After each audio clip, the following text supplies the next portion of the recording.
What's up, everyone? Welcome into episode number 535, where it is my honor and privilege to introduce a special guest joining this episode, and that is a swimmer from Michigan, but swims at Xavier, Matt Adanin. How are you doing, Matt? Great, how are you? Doing great. Really appreciate you joining. I know you're kind of towards the end of the last little stretch of college swimming. How are you feeling? How are things going? And are you kind of ready for this last little stretch of your college career? Yeah, I'd say I'm ready for it. We have a countdown on our pool deck on how many days until our conference meet, and it's 39 this morning. So Okay. counting down the days and getting ready for it. Does that feel kind of crazy? You're less than 40 days away from conferences. It does. I feel like every year I've been in college, like the season has gone quicker and quicker. Like it's a super long Yeah. season, but I mean, each year it just goes quicker and quicker. And I mean, it's crazy that this is my last one.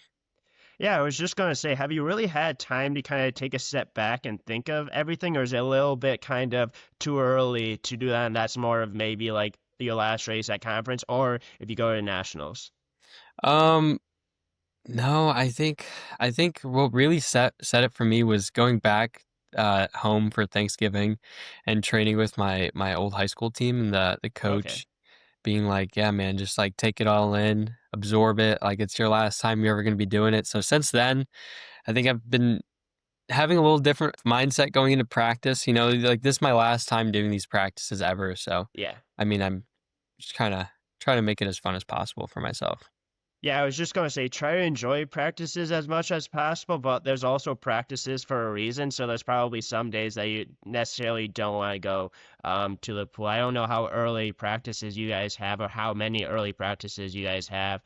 Probably still maybe not to the point where you're like, this is fun, I want to do this, but a little bit different of a mindset going into it if I had to guess.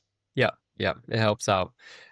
We have, or at least I'm not that early in the mornings. I mean, over our training trip, we had some 6 a.m. wake ups, but I'm usually waking up around 6 or 6:30, Okay. getting to the pool, and yeah, it makes those jump ins, that cold pool, a little bit easier when you're like, this is my last time ever doing it. So Yeah, you're like, why not enjoy it? Like, this is right. kind of it. And then obviously, training trip, I know, is something that is a little bit more difficult typically from what I've kind of experienced, like practices, stuff like that. Is that pretty true, Xavier? Yeah, yeah. So our training trip this year, we went to IUPUI's pool for Okay. 3 days, like 3.5. Yeah. And we have like a group of test sets that we do each training trip. So one of them is six 200s off the blocks, 20 Okay. 50s off the blocks, 21s freestyle, like best average, and then a few other ones. But I mean, yeah, I'd say the prices are a bit harder. The hardest part is that they're doubles every day, and we've Yeah. been doing doubles every day for like 2 weeks now.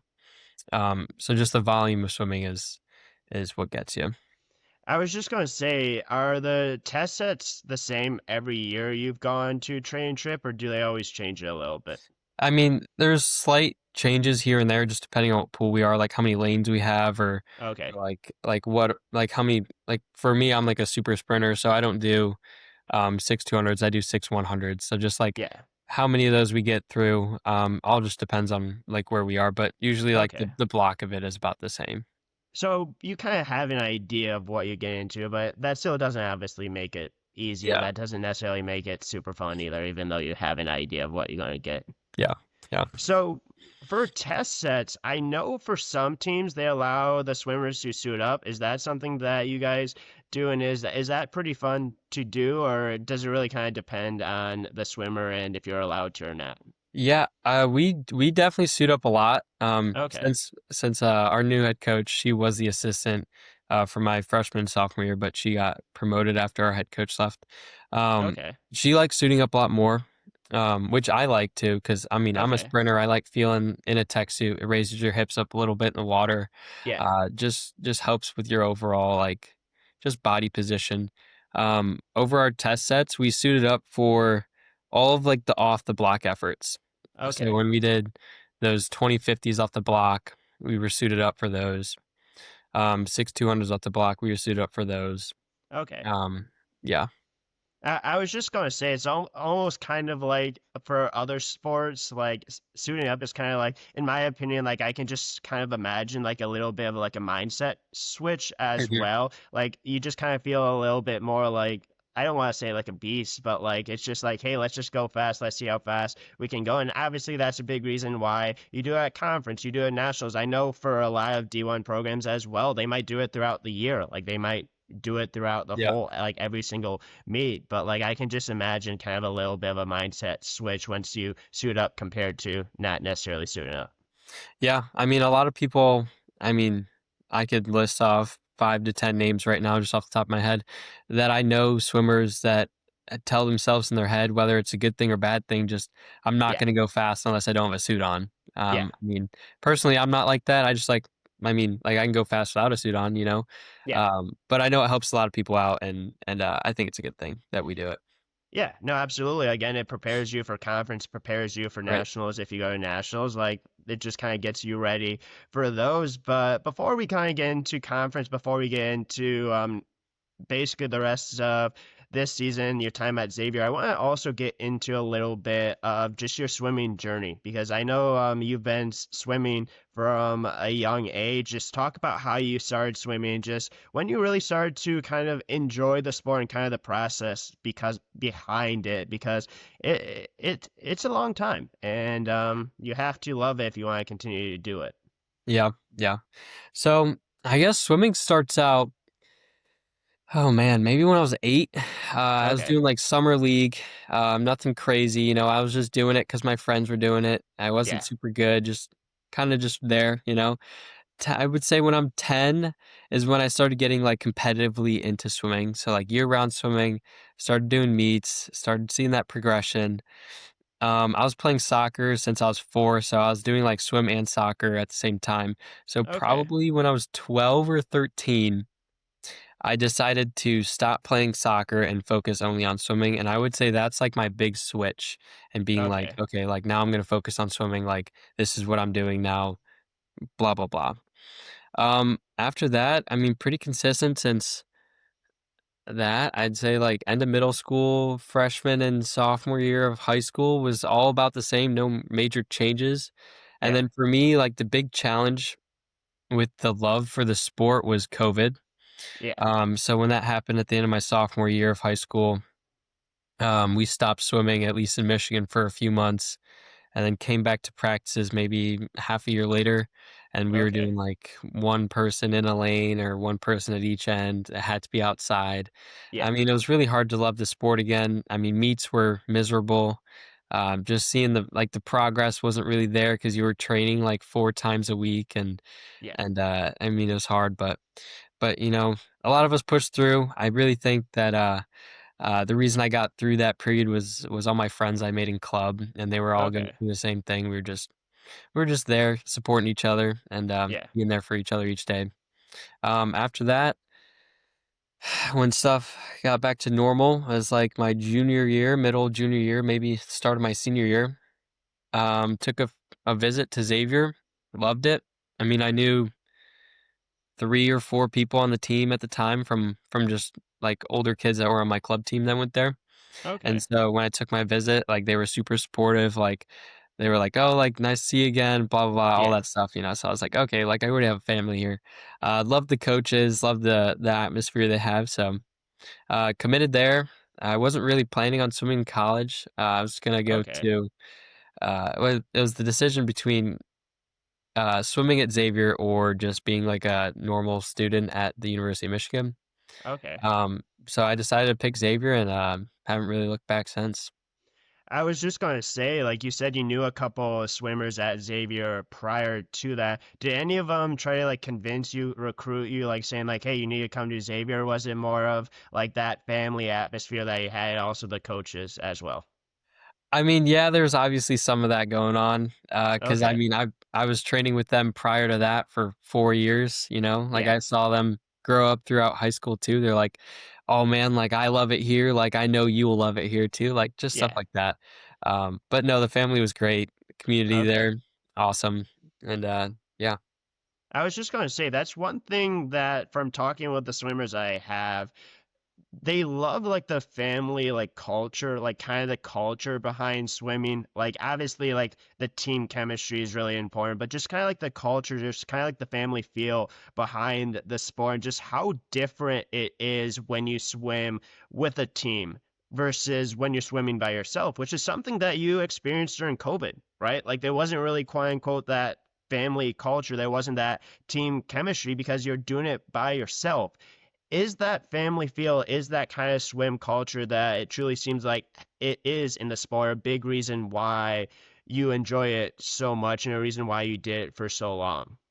I would say 100%. I mean, swimming by yourself is one thing, like I know a few people that did that growing up and they were super motivated, and I mean it's hard like going to a Yeah, practice and pushing yourself all by yourself.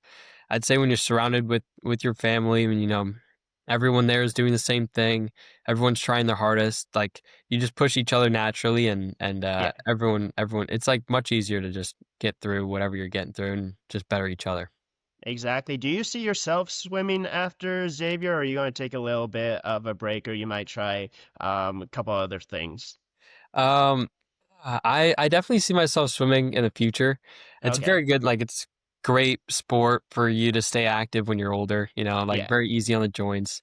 But directly, I don't see myself getting in the pool for probably half a year to a year yeah, after.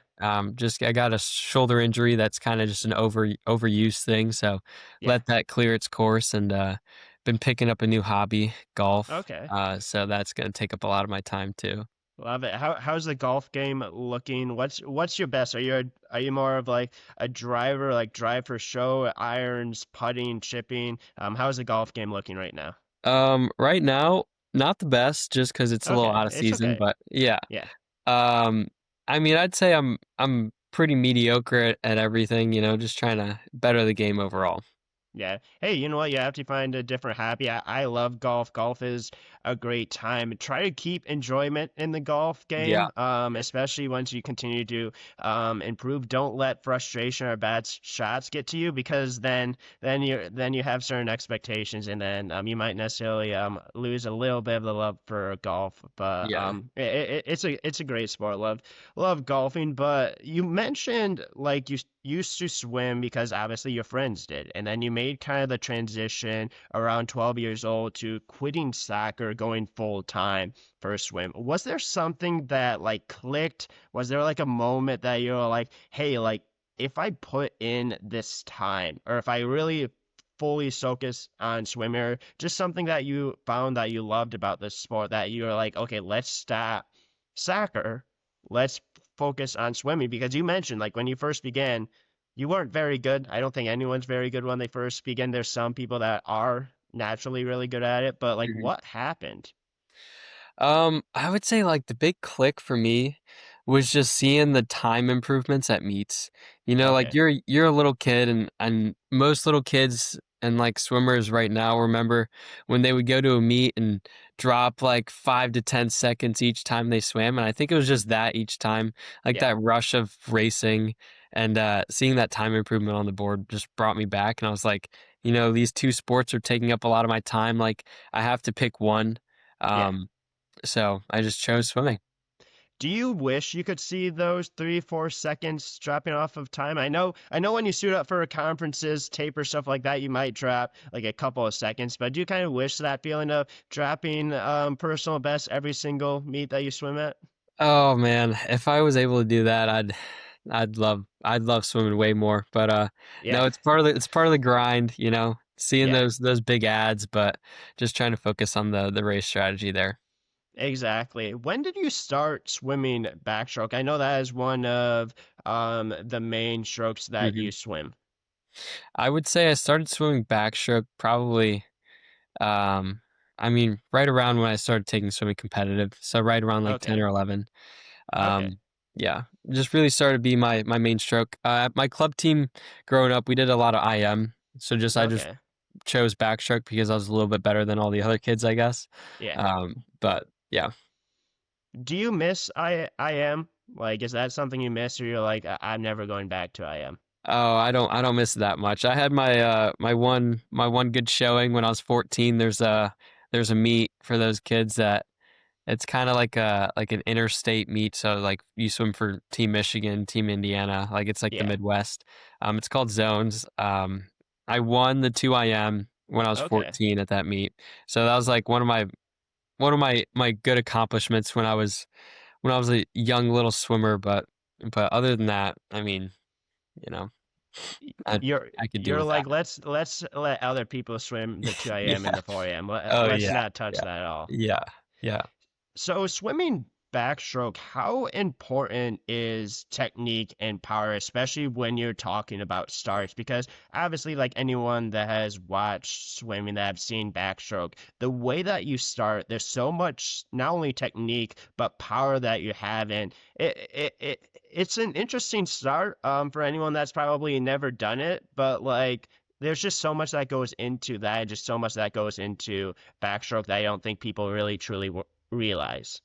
Yeah, I mean, backstroke's its own beast, really, because it's the only stroke you're not looking down in the water. So it's a completely different body position that Yeah, you have to hold yourself to, like your back being all sort of weird and tight, and you have to kind of hold your position up and posture, not yeah, get worried with water flowing over your face or anything like that. But for the start itself, I mean, same thing. It's the only one where you're starting below the block and kind of right at that water line. yeah, Um, uh, I'd say technique is very important doing it. You definitely see a few different ones. For me, I like my back to be pretty vertical. But okay, a lot of people like their face closer to where their hands are and have a little bit more angle in their back. But it's yeah, personal preference. Just whatever you feel gets most power off the block. For me, just it feels better being a little bit more vertical, a little easier to jump off the gutter there. yeah. And I know one thing that is extremely important as well is maintaining your streamline and like your body Yeah, posture to prevent your hips from sinking and kind of affecting your arms as well. Because if your hips sink, if your arms sink, you're not probably going to go as fast or for like us typical swimmers, we would probably be flailing a little bit. Probably not necessarily you, but that's probably extremely important for that as well. yeah, yeah. I mean, the biggest battle for me in backstroke is my hip sinking. I'd say out of every single race I've done, that's always the first thing to go is my legs get tired, my hips sink. Just trying to hold that posture for as long as possible definitely helps you get your catch better at the top of your stroke. And Yeah, I mean, streamline off the walls is extremely important because backstrokes.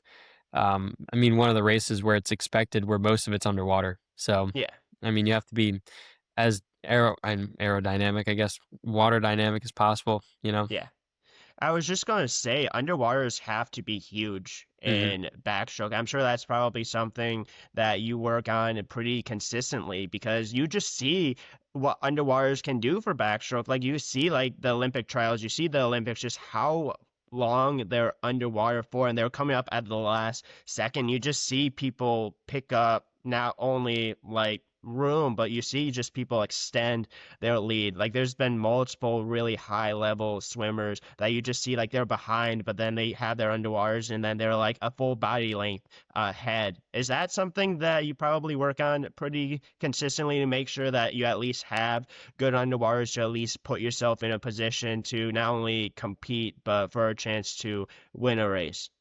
Yeah, I'd say water underwaters, especially for me, swimming the 100 backstroke. I mean, I try to push that 15-yard marker each wall. So, Yeah, I mean, for me, that's 8 to 10 kicks off a wall, depending on just how late I am in the race. But I mean, I'd say it's phenomenally more important, like astronomically. Like, I mean, you're just much more efficient when you're under the water. There's a lot less drag. You yeah. go faster, and just people just take advantage of that. And I think the better you are at doing underwaters, the faster you are going to be at backstroke. Yeah, and I think backstroke is one of those strokes that a lot of people don't necessarily maybe like when they think of like the difficulty, like the difficult strokes. I think a lot of people will say obviously fly, breaststroke, but I feel like backstroke is something up there that you ask like people that don't swim backstroke and they're like, would you ever swim it? And they're like, no, like I never want to deal with backstroke. So I feel like backstroke's a little bit of an underrated swim stroke that people don't realize like how difficult and how much like technique and true power has to go behind it. But I'm sure it's something that you've realized quite a bit throughout your career. Yeah, it's definitely underrated on how hard it is. I don't think people give it enough credit, because when you're at practice and you do a little easy, people usually flip on their back just so they can breathe the whole time. But Yeah. in a race, really competitive backstrokers, like you don't get a lot of time to breathe because you're spinning your arms so fast. You have water going in your face, and you don't really have a lot of room or it's time that breath out. And I mean, most of it's underwater again, so really you're kind of holding your breath most of the time, and it's just a lot harder than people think. Exactly. And what kind of physical and mental stress does that put on you? Like, just kind of like obviously dealing with that, but also dealing with the early morning practices, dealing with the 2-a-days now. Like, there's so much that kind of goes into it that you truly have to not only be physically strong, but you also, it's a mental game as well because when you're in the pool for hours on end, you're not necessarily looking down at the lane line the whole time because you're doing backstroke, but like you're doing this for hours on end. hmm I'd say swimming is about 70 to 80% mental. I mean, it's one of the hardest sports just because, I mean, a lot of it's on you, you know? Yeah. Like other sports, you rely on your team to make the plays and like you have people around you taking snaps, like in football, soccer, you have teammates passing, like you play your position. But in swimming, like if you don't try into practice, that's on you. And Yeah. if you don't have the mental strength to show up for morning practice, that's on you. Just anything where you want to get better, it's mainly on you. And which is crazy to think about because all these younger kids in high school, like I mean, you see it now, like swimming's growing as a sport, Yeah. and these kids are just also doing 2-a-days when they turn 13 or 14 and they're swimming 6,000, 7,000 yards a day. Like, I mean, that's crazy for me to think about, but Yeah.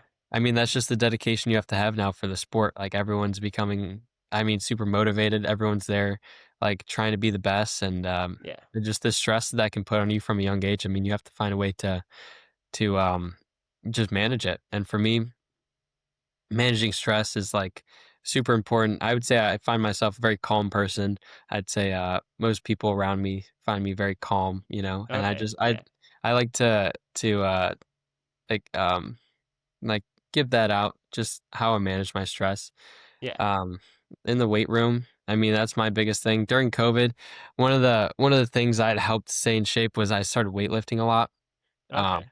so that kind of became my natural like stress reliever Yeah. over swimming. So when swimming stresses me out, I go with weights, and it's kind of like this good balance I have going on. Yeah, and that's a little bit like different. Like for a lot of like swimmers, they might not necessarily lift weights in high school. They get to college, you talk about lifting weights, especially at a D1 level. Like hmm lifting weights, you obviously add muscle, you get stronger. It also helps you in the pool. I know there's more specific like lifts that obviously is going to help you a little bit more, but you mentioned the idea of like high school kids kind of doing 2-a-days, doing 7,000 yards a day. Do you think that's good for the sport? I know you said that like the expansion, like just more and more people are doing the sport. It's obviously going to make better swimmers, but do you think it's actually good for the sport that at such a young age they're doing that? I've definitely heard mixed opinions on this. Um, I took a summer and coached my old club team, and I was around, I mean, ages from like 8 to 10 to 12 to 14, and then even like the high school groups I helped coach a few times. Um, the differing opinions I've heard are that the amount of yardage is one thing, but as long as the technique is there, it's not horrible. Okay. So I guess that's the hardest part is teaching the proper technique. Because I Yeah. mean, shoulder injuries is like the most common thing for swimmers. Like I have one. I know like Yeah. 5 other people on my college team have one. Um, and if you don't like hammer in these techniques when they're so young, doing this amount of yardage, it's just going to build bad habits and then eventually hurt the swimmers before they even get to college. Like they might have Yeah. career-ending injuries in high school and then they don't even end up swimming in college. So I think that it's not horrible. Just Okay. technique has to be focused. There. Yeah. Yeah, and it's one of those things like you're doing that now, right? Like Yeah. this is like kind of a part of like college swimming. I'm sure that's part of kind of the transition from high school to college, just kind of the different level of not only effort, the different level of time, because I know NCAA obviously has like specific rules. Like you get only so many hours in the hmm pool, you only get so many hours of practice. Was that really the hardest transition from high school swimming, club swim to college? Because the one thing I've heard talking with people is that high school swimming and club swimming is quite a bit different. Usually, club swimming helps prepare you a lot better Mhm. for college swimming. Was that your experience, or was kind of the transition from high school club swim to college swimming a little bit different because it was just kind of a different way of doing things? Yeah, I'd say they both prepared me just in different ways. Okay. So obviously, I'll go with the main argument here that club prepared you more, which I mean I agree with. Club swimming was definitely a lot more yardage. It was definitely the training there was more. My old club team was a gold and silver team, which is like top 25 and top 50 in the nation when I was on it. Okay. Um, so obviously, like the coaching staff, like has been around the sport for a long time. The technique has been hammered in. You did some specific like sprint or IM or distance practices. Yeah. So that aspect definitely prepared me for college a lot. But I'd say high school prepared me for um, the amount of dual meets and like racing you're gonna have to do in college. Because Okay. for club, you only have like 2 or 3 meets a season. Like a lot of Yeah. them are focused a lot. Um, and for high school, you've got to meet, I mean, every weekend, just Yeah. about. You're not going to go best times at all of it. You're just going to try to hammer in those race strategies, like I've been talking about, and just that constant race effort, I think, is what helped me also get prepared for college. So it's like the combination of the two. Yeah. And having those two obviously like combined kind of prepare you for different things. Did you really have like a welcome to college like moment? Like was there like a specific practice, a specific set, or was it more of just like yeah, these are hard. I've done hard practices before, but there's not like a specific moment that you're like as a freshman, you're like, okay, like it's hard, but like I've seen something like this before. Yeah, I mean, I would say the first like welcome to college moment was freshman year in my training trip. The first half of the season, you're kind of just like still like flabbergasted of how new everything is, and you're trying to get on top of classes and like that time management and everything there. Yeah. Training trip, when it's just swimming and that's your job for the next week. Um, I mean, I had this set. I remember my grad coach was our backstroke coach, and it was like 4 rounds of a 300 backstroke short rest, 200 backstroke short rest, 100 backstroke all out. And then Okay. at the end of that, we did like 50s all out. And I just remember that was the hardest thing I've ever done in my life. So that was probably the moment when I was like, okay, this is like a different beast. But other than that, I mean, the practices are practices. Like the effort's Yeah. still the same. They're just a little bit different. Would you still say that's the hardest set you've ever done, or has there been one that has tapped Uh, so far at Xavier? yeah, it's by far that one. That one by far. Okay. Yeah. Yeah. What would your reaction be if your coach wrote that on the board and you walk in tomorrow morning? Well, hopefully I wouldn't have to do it. Yeah. Because I do some shorter distance efforts now just because of my super sprint like specialty. But Yeah. if that was on the board, I think the attitude would have to be the biggest thing.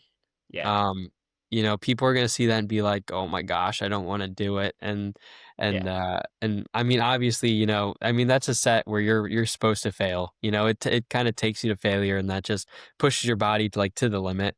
Yeah. So just trying to hold that positive energy for as long as possible, and trying to get everyone through it would probably be my goal and the best way to tackle it. Yeah, it's like you have to kind of embrace the suck together. Like, Yeah. like it's going to suck, it's going to hurt, that, like you mentioned, you're going to fail, but it's about doing it together. It's also about making you better as well, because Hmm. sometimes pushing yourself to fail while at the time and probably afterwards probably doesn't feel very good. Maybe the next day you're probably feeling pretty sore, but at the end of the day, if you push it to fail, it's going to help you grow as not only as an athlete, as a swimmer, but it's also going to teach you life lessons as well. And I'm sure swimming has taught you a ton of life lessons. And I know one thing that swimming has definitely taught you, and you specifically mentioned a little bit of your shoulder injury, is that it's really important to do the right things. It's really important to eat the right things. It's really important to do recovery. When it comes to recovery, just how, obviously, like how important is that to not only get ready to swim the next day, but to really kind of, I don't want to say survive the long season, but like to make it the full season. I I would say recovery is about the only thing that's gotten me through college. You know, they always say the best thing for recovery is a full night's sleep, and I stand by that. I think Okay. you need to figure out, especially, I mean, we can even go back to all these high schoolers doing these crazy doubles now, and Yeah. just how the age of like this next level swimming has kind of gotten younger and younger. People need to be a little bit more focused on recovery and just getting the right amount of sleep, letting your body recover, let your body repair your muscles is by far the most important. But you know, anything else you can do, foam roll, roll out your shoulders, like stretch. I think stretching is by far like the second thing to sleep. Okay. Um, if you're not loose and stretched, like your body is just gonna be tight, and then your technique falls apart the next practice, and then little do you know, it's like a snowball effect, and then now you have a shoulder impingement because you Yeah. had been slacking off on your stretching and you've been swimming freestyle wrong. So I think stretching is super important, and a good thing I've seen is when I've gone back and coached like younger kids is that they always do like a dynamic stretch warm up, which is I'm super Good. impressed with because when I was growing up, you know, the coaches were like, "All right, let's get in," and then you just Yeah. did practice. So at least they're having something, and my little brother just committed to college too, so Oh, I'm that's awesome. hammering it. Yeah, I'm hammering him. I'm like, you got to stretch every day, dude. Like, trust me, I'm at the end of it. You're just beginning. Like you got to Yeah. stretch. So Yeah. I think those two things put together are just about the most important thing you can do. Yeah. How cool is it for you to see that your little brother is going to continue college swimming? I'm sure that's probably a pretty cool moment, not only for him, but a pretty cool moment for you. I mean, when so I I'm extremely proud of him. Extremely proud of him. Um, you know, I have a twin who didn't do sports in college, but um, she like she also helped him out, but like with the academic part, you know, he's not the I wouldn't say he's the most motivated in school, Okay. um, but he Yeah. does. He gets good grades, and I just make fun of him all the time because you know he's my little brother. But I'm extremely proud of him and how far swimming has taken him.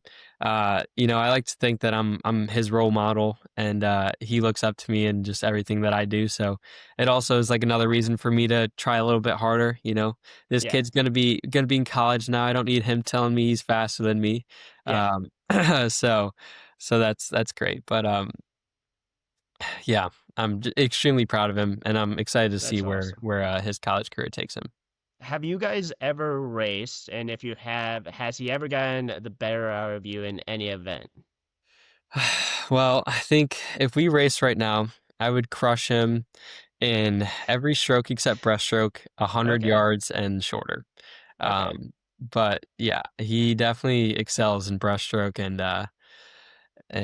yeah, he can crush me in those 200 and up ranges, for sure. But other than that, you know, I got that quick speed. I don't think we've ever raced, at least of Okay. recent. You know, I raced him in a few practices, but you know, practice is practice. So Yeah.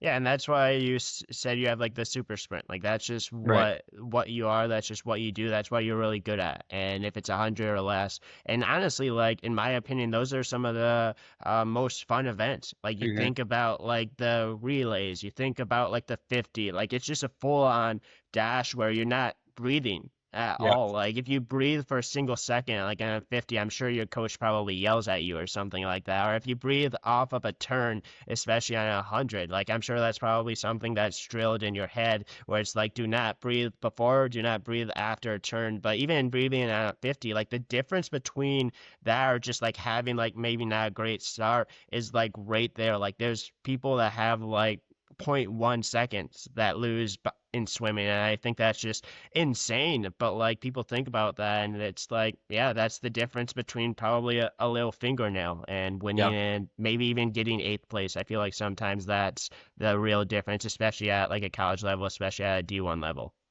yeah. I mean, if we're hammering in the 50, you know, to have your best 50 swim, everything's got to go perfect. Your start has to be lightning fast off the block. You have to get as much power you can when doing the start. You know, your entry can't be bad. You gotta have the tightest streamline of your life. And then if you breathe, man, I mean, some people do take a breath. I know a few 50 freestylers that just need the little bit of air coming back, but Yeah. personally, I don't. So no breath on that 50. Hammer the turn, get your feet over fast. Like if any part is off by even just a little bit, you know, it's not going to be your best time, and it's sadly I don't think you're going to win if nothing's perfect. Yeah, especially at like a D1 level. Like you Yeah. talk about, I'm sure you swam. I'm sure you have teammates that have been like insanely good times, and you have insanely good times. Like that's just kind of the level. That's just kind of the expectations. That's just kind of the competition that Hmm. you deal with. Is you're dealing with the best of the best, and I'm sure it's fun. Like I'm sure you probably enjoy being a D1 athlete. I'm sure you probably get some cool things. Probably get some cool gear. Everyone talks about how they've always wanted to be or like have a goal being a D1 athlete. But what is like a D1 athlete like? Like, what's a day and day like for you? Like, just like your average day? Because I feel like people want to be a D1 athlete, but they don't realize like how much time you specifically mentioned earlier. It's a job. Yeah. Yeah. Um, well, at least in college, the rule is 20 hours a week of mandatory practice, and Yeah. so that includes swimming and lift. Right now, I think our team, at least for sprinters, we hover around 19 and a half, which is, I mean, pretty good.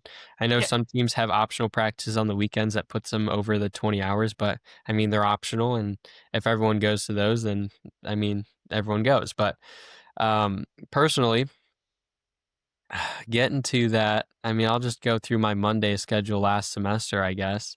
So I'd wake up at just about 8 o'clock, and I'm in the capital fund um, for our school. So I have a class from 8:30 to just about 9:45. We usually got breakfast for that class just because that's one of the perks of taking it. Then Okay. I'd have another class from 9 to 10. I have a little break till um, 11 o'clock, where my next class ran to 12:45.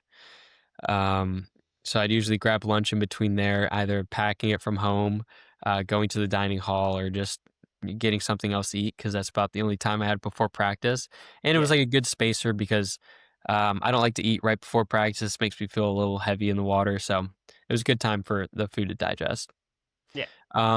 So after that was my last class, ending at about 12:30. So I'd walk right down to the pool. I mean, Xavier's a small campus. It's one of the perks of it. I really like the small campus. Um, I'd get to the pool around 12:35, and then stretch until my 1 o'clock practice or 1:30 practice, and that's about it. Like Yeah. the 20 hours counts the time you're in the water, but I'd say most people are to practice at least 30 minutes before the start, just getting ready, doing warm up, physical therapy, whatever they need, recovery in the PT room. Um, I mean, I've spent countless hours in the physical therapy room with my Yeah. PT. I think just the amount of time that you have to do on top of all of your already activities that you're going to be doing, I think is a wake up call for a lot of people. So that's why I think time management is one of the most Exactly. important things for college athletes to learn because you're doing stuff all the time, whether you Yeah. like it or not. Like it's just a part of the sport. It's part of what you have to do. Yeah. Um, so I mean, after that 1:30 practice, I'd be for 2 hours. So I'd get out at 3:30. I'd usually have a break, get a little snack after, maybe a little visit to the trainer after, get some soft tissue massage done, or a little ice bath, whatever I thought I needed that day. So that's like another 30 minutes on top of that people don't really recognize. Yeah. And then the rest of the day is homework and or like if you had a job. So sometimes I'd lifeguard at my pool. Um, so that'd be like a little 3 hour adventure afterwards. But Yeah. I mean, like it's just kind of an all day thing. And then my days usually ended around 8 or 9 o'clock. So whether that's a good thing or a bad thing, some people find it a little stressful, but I like having things to do, so I didn't think it was too bad. Yeah, some people like structured schedules. Some people like just being busy all the time. Like you specifically mentioned, time management is a huge part of that. And you Yeah. specifically mentioned, obviously, getting to practice early, getting ready to like stretching stuff like that. But when you get to practice, practice starts at 1:30. Are you one of the first person to jump in, or are you one of the last person to jump in the pool? Are you waiting until that last second to get in the pool? I would say it's gotten later and later as I gotten older. I Okay. remember freshman year, I was one of the first always jumping in. Now I'm just about the last, Okay. rolling out for as long as possible, talking to my coach, what's the practice going to be like? Like what are we prepared for? Because I think one of my roles as a senior is maintaining positivity throughout the entire time. Yeah. So if people aren't having a good day, just trying to get on top of that early, trying to fix their attitude before we get into the main set. And Yeah. if I know it's going to be a really hard one and they're having a bad day, then I'm trying my hardest to bump them up a little bit. Get the most effort I can out of them because it's really hard to have a good set when you're not having a good day. So Yeah. And also being a senior, you're one of the most experienced ones there. Like yeah. you've been through it. Like probably have freshmen, sophomores, juniors, maybe even seniors that come to you, talk to you, like try to like understand, like especially really early on. Like you mentioned your freshman year, like that one set for training trip. I'm sure Mhm. that you are probably one of those freshmen that probably weren't necessarily super happy, and then you have obviously have that senior there to help you out, and now that role has flipped. So that probably has to be like a cool feeling, but also a weird feeling as well. Now that that role has kind of flipped, and you're the quote unquote more experienced one, the person that people go to, and you're not that young freshman anymore. Yeah, I mean, it's definitely weird now. I mean, like, because for me, it hasn't felt like 4 years. I still feel like the same kid, showing up each day. Yeah, Not super old. There's going to be someone older than me. yeah, I happen to not be the oldest senior. I'm actually like the youngest. There's a few juniors that are older than me, but okay, I mean, they interesting. still come to me for advice. They're like, I Yeah, mean, I'd say I'm one of the easier seniors to talk to, at least for, I mean, school, yeah, athletics, training, like physical therapy, any help they need. So I feel like the younger kids definitely come up to me a lot, and it's kind of nice to see. It's yeah. like a full circle moment. You're like, oh, I used to do this to my senior, and I thought this of my senior. Like, I hope they find me like as nice as I found my senior. Like, Yeah. it's just a full like loving family moment. So it's definitely cool. Yeah, I was just gonna say it has to be a really cool feeling, knowing that you have your teammates that want to come talk to you, teammates that like just want your help. And Mhm. obviously, like you said, it's a full circle moment. But let's talk about full circle moments here because obviously, being a senior, what's one experience that you'll remember for the rest of your life because of swimming? Just how meaningful has the last couple of years been to you at Xavier? I'd say extremely. I couldn't imagine my college career without swimming. Um, I mean, it's just been such a focal point. There's so many great things that Xavier Athletics does specifically. I mean, I'm wearing a hat right now. Team Impact. It's a thing we do. We're partnered with them, so pretty much the program summed up is that there's kids with like extreme disabilities that get assigned to college teams, and then they're like a part of that college team. Yeah. So our team impact kid, his name is Jake, and I've kind of been like the head runner of that for a few years now, which is great. I mean, Oh, that's awesome. yeah, so, like, just I mean, there's plenty of moments I can talk about like that, like, just leadership. I mean, even, like, some mentor talks where, like, me and a few other seniors go talk to, like, a bunch of freshman athletes about time management, just, like, random things like that, Yeah. that I think, I mean, I'm gonna remember much more than the times I've gone, you know? Yeah. It's just, like, all the experiences that swimming has, like, brought to me and my college career have been incredible.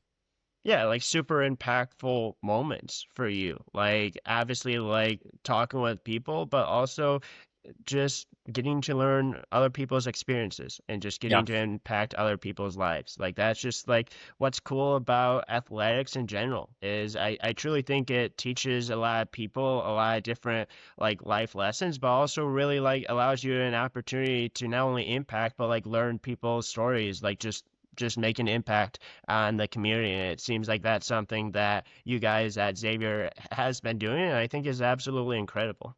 Mhm. Yeah. I mean, like, we have such a tight community. I mean, I know a bunch of other college teams are exactly like us, tight Yeah, knit community, and just trying to spread that as much as possible, I think is like the most heartwarming feeling that we can do. yeah. It helps our sport be a little bit better. So Yeah, it's going to impact the community. It's going to have people like recognize you guys, like just show kind of the impact that you guys have. But also one thing that you'll probably remember, you specifically like said, like times you might not necessarily remember, but Mhm. I believe if I remember correctly, I could be wrong. So if I'm wrong, correct me on this. I believe the swim team, every single year goes to a basketball game and kind of do a little a fun team bonding there. Do you want to quickly talk about that before we kind of wrap up with your last race and just why people should try swimming? Yeah, so we do a few fun things, a little some traditions we've started since I've been here. So um, recently, during our training trip, actually early January, we had a Speedo basketball game against UConn. Did you So really? yeah, I've never heard of that before. That was yeah, that fun? That had to be a uh, little interesting. yeah, it was pretty fun. We have like a club that manages manages the student section. I think every college has something like that. And they reserved us a few front row seats in the student section of the basketball game, and we got there. First point was scored, and we stripped down in our speedos, and we're cheering the whole time. So we do that a few times throughout the year. Actually, we do it for volleyball a couple times. Okay. This year we did it against Villanova and Seton Hall, maybe. Just Okay. some harder conference, just opponents for them. Yeah. I mean, they all love it. From anyone that I've talked to, it's like a just athletes supporting athletes, and I think that's Yeah. super important. Yeah, no, absolutely. And hopefully they come support you guys at your swim meets. I know obviously family, friends do that as well. But speaking of swim meets, your last race ever is coming up. Like Yep. you're eventually going to touch the wall for the last time.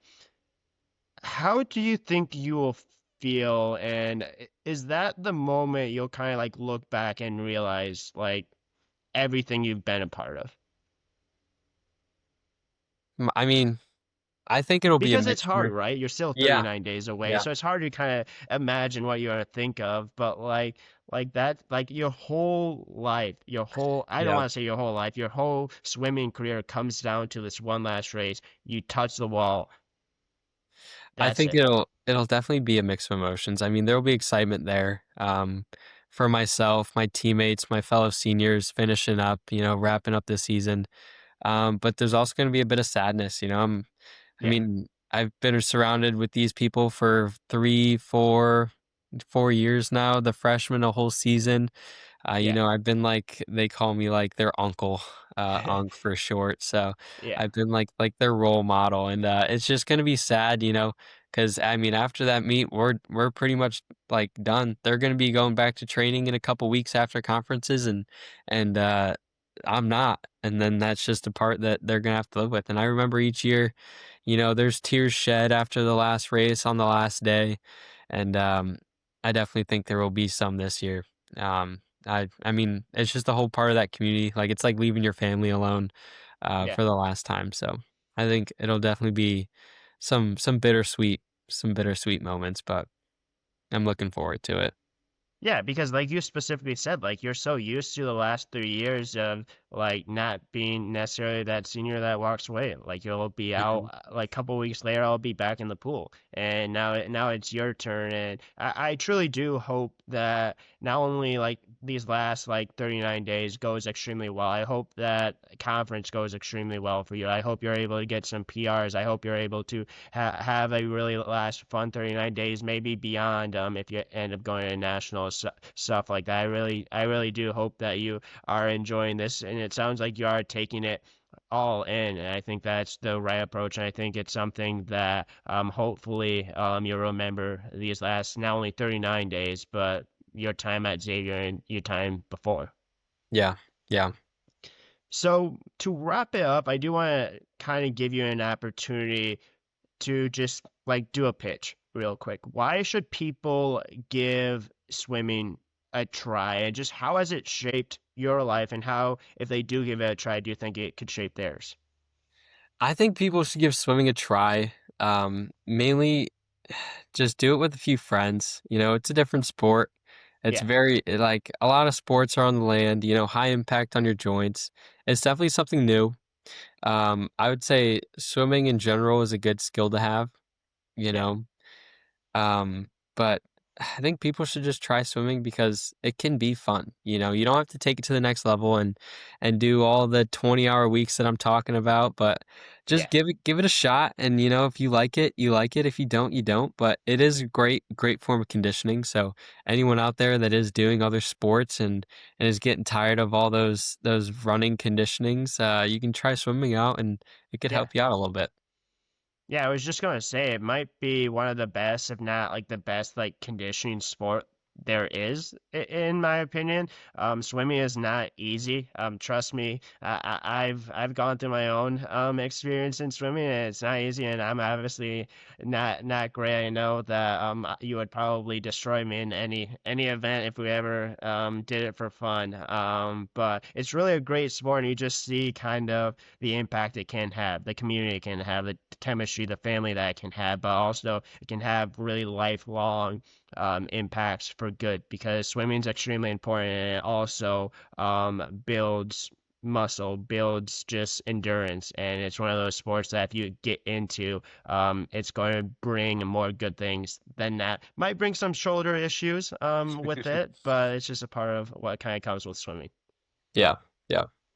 Awesome. Well, Matthew, really appreciate you joining. Really hope this was worth your time. Really hope you had a ton of fun. I definitely had a ton of fun. One thing I say to anyone that ever joins is if you ever want to come back on, would love to have you back on. No pressure to do so, but best of luck the rest of this season. Best of luck the rest of your senior season. And I know it will go well, and hopefully you enjoy, and hopefully things go well for you and your team in conference coming up in less than 40 days.